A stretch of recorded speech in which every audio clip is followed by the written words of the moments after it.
Indonesia, tanah airku, tanah tumpah darahku. Saudaraku, kali ini saya ingin membahas lagi terkait dengan fenomena yang sangat memukul hati kita semua, yang sangat mengusik, membuat emosi perasaan kita terkait dengan fakta adanya seorang marga klan Ba'alwi Yaman dari Jepara, Jawa Tengah, yakni yang namanya Syafiq bin Ali Zainal Abidin, kabarnya dari marga Al-Idrus. Bagaimana tidak seorang Habib masih umur bau kencur, baru 21 tahun, sudah memakan korban sebanyak 31 orang, itu pun setidaknya yang terungkap. Seorang perempuan yang masih mayoritas usianya anak-anak antara 12 sampai 17 tahun.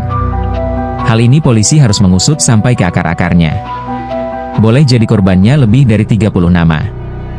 Hukumannya harus seberat-beratnya. Apalagi mereka selama ini mengklaim diri sebagai keturunan Nabi. Seluruh klan Ba'alwi Yaman, semuanya mengklaim sebagai duriah Nabi Muhammad SAW. Ini tidak saja menodai kesucian Rasulullah, tapi juga menodai agama kita, agama Islam. Dan kalau ini tidak dikenai sanksi yang berat, tidak dihukum berat oleh negara kita, nanti para habib-habib yang lain akan menganggap enteng hukum di Indonesia. Akan menganggap bahwa negara ini mudah dipermainkan. Akan menganggap bahwa hukum di Indonesia mudah dibeli. Persoalannya bahwa kasus ini bukan kasus baru. Ada banyak, kalau dihitung ratusan kasus perempuan hanya gara-gara mengaku keturunan Nabi digunakan oleh mereka untuk banyak hal yang merusak kewibawaan bangsa dan negara ini. Yang persoalan perempuan. Gak tahu udah berapa banyak kasus yang muncul. Tetapi sanksi hukumannya kita masih remang-remang. Apalagi kepolisian nampaknya masih gamang. Mungkin masih melihat, memandang mereka, meyakini mereka sebagai keturunan Nabi. Sehingga ketika muncul kasus pelecehan seksual oleh mereka terhadap wanita-wanita Indonesia, hukumannya masih belum jelas. Yang semuanya tahu muncul di publik, adanya kasus yang menimpa presenter Zeda Salim. Dia sampai nangis-nangis, sudah diumumkan di banyak media, termasuk media televisi, media mainstream, dan juga channel-channel YouTube yang lain.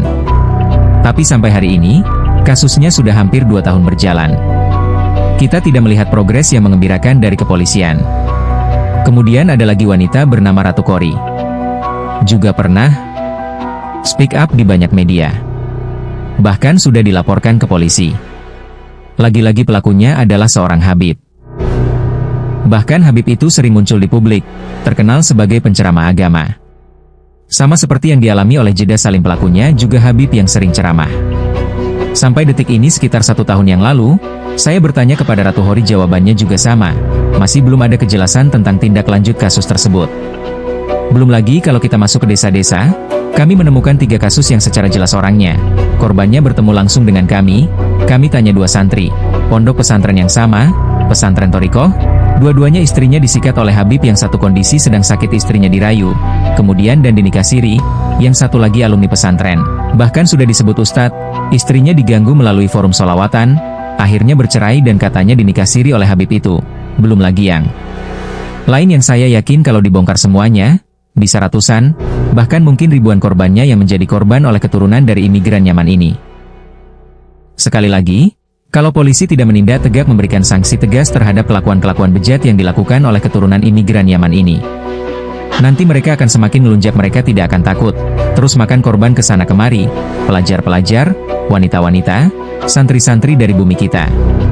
Dari tingkah mereka karena merasa dilindungi, merasa tidak tersentuh hukum, maka mumpung ada momen yang sangat ngeri ini, baru umur 21 tahun, sudah 30 korbannya. Bayangin kalau sudah umur 30 tahun lebih, entah berapa lagi banyak korban. Belum lagi yang lain. Kalau sampai polisi tidak menindak tegas kasus ini hanya gara-gara mereka mengklaim seorang Habib, gara-gara ada Habib di atas yang menembus Mabes Polri, jangan salahkan rakyat kalau kemudian mengadili sendiri. Mengadili dari tangan mereka sendiri terhadap kelakuan-kelakuan bejat imigran dari Yaman ini. Terima kasih. Wassalamualaikum warahmatullahi wabarakatuh.